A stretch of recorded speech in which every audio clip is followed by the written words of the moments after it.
Halo Taretan Bongkar dimanapun Anda berada, kembali bersama saya Bang Uji dalam Government. Bincang-bincang seputar tugas dan wewenang pemerintah. Bincang-bincang kami kali ini yaitu terkait dengan persoalan yang lagi viral, yang lagi hangat-hangatnya di tengah masyarakat, apalagi kalau bukan bantuan stimulan perumahan swadaya atau yang lebih dikenal dengan BSPS. Nah, kita tahu BSPS pertama kali mencuat saat rapat kerja antara Kementerian PKP dengan anggota Komisi 5 DPR RI di penghujung April 2025. Dalam raker tersebut juga diketahui bahwa kucuran dana ke Kabupaten Sumeneb mencapai 109,80 miliar yang diperuntukkan bagi 5.490 unit rumah.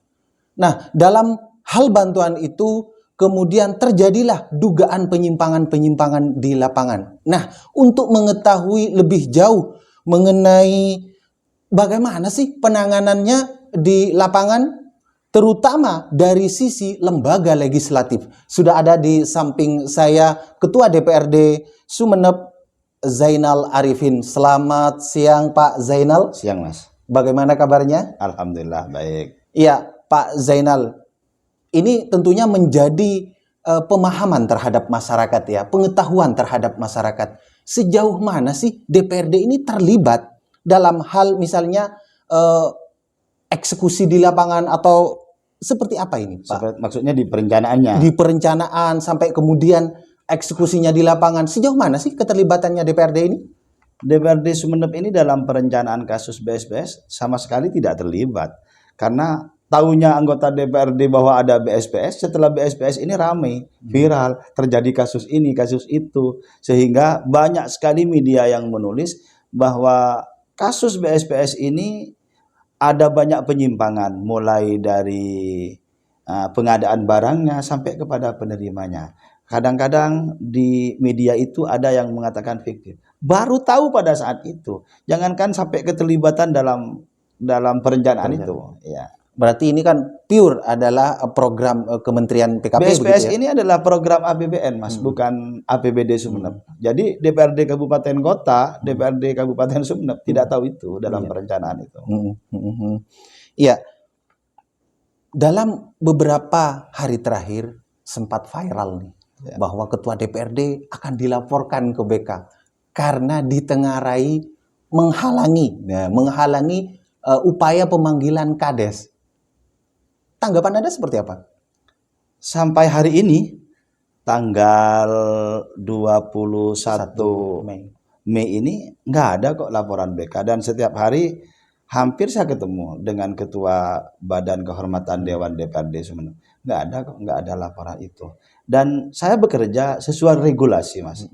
Jadi kalau toh ada sebagian yang ingin melaporkan saya, ya mungkin itu hanya sekedar isu aja. Saya yakin tidak mungkin karena saya bekerja sesuai dengan regulasi. Ada anggapan bahwa fenomena itu atau peristiwa rencana pelaporan ada ketidaksinkronan di internal DPRD. Itu seperti apa tanggapan Anda? Saya secara pribadi Mas, untuk agar memang tidak setuju sih memanggil kepala desa, karena lembaga DPRD ini bukan lembaga penegak hukum. Bila mana 1, 2 kali sampai 4 kali saja memanggil kepala desa tidak menghadap kepada DPR yang memanggil, saya rasa itu akan menurunkan marwah kami di DPRD. Gitu ya. Dan memang kepala desa tidak wajib untuk menghadiri undangan itu. Boleh datang, boleh juga nggak datang. Nah, setelah persoalan terjadi di lapangan, apa kemudian langkah DPRD mengetahui persoalan BSPS ini, Pak? Kalau soal langkah DPRD ini bukan APH, Mas. Dan saya tahu bahwa mulai dari Kajari, Kejati sudah mengambil langkah. Hari ini kalau tidak salah ada beberapa kepala desa dan pendamping yang telah dipanggil. Jadi lembaga kami tidak mau ikut campur dalam urusan itu. Menurut Anda saat ini BSPS adalah penanganan secara hukum yang terbaik? Saya serahkan kepada penegak hukum, yaitu kepada Kejati. Karena Kejati sudah mengambil langkah berapa hari ini karena berkas semula ada di Kejari Sumeneb, sekarang sudah dipindahkan ke Kejati, sudah ditangani oleh Kejati. Saya yakin dengan berkas ini sudah ditangani Kejati, suatu saat 1-2 hari ini Kejati bisa menetapkan 1 atau 2 tersangka di Kabupaten Sumeneb. Apa dasar keyakinan Anda itu, Pak? Karena memang ada sebagian saksi yang mengatakan ada sebagian penerima manfaat yang fiktif. Ada namanya tapi tidak ada rumahnya. Ada sebagian yang memberikan kesaksian bahwa menurut penjelasan waktu masih di Kejari Sumeneb, ada yang menerima tidak sesuai dengan apa yang ada. Contoh 20 juta. 2.500.000 untuk ongkos tukang, 17.500.000 untuk toko. Toko agar memberikan barang sesuai itu. Ada yang memberikan kesaksian bahwa yang diterima itu tidak sampai 10 juta. Ya.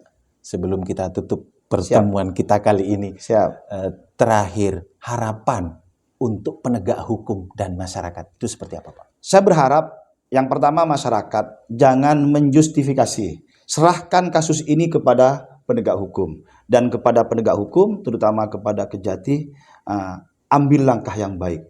Bila memenuhi unsur, tetapkanlah tersangka. Biar ke depan masyarakat Sumeneb itu tenang, tidak selalu dikorupsi. Siap. Terima kasih waktunya. Sama-sama, Mas. Pemirsa, itulah tadi bincang-bincang dengan Ketua DPRD Kabupaten Sumeneb Zainal Arifin.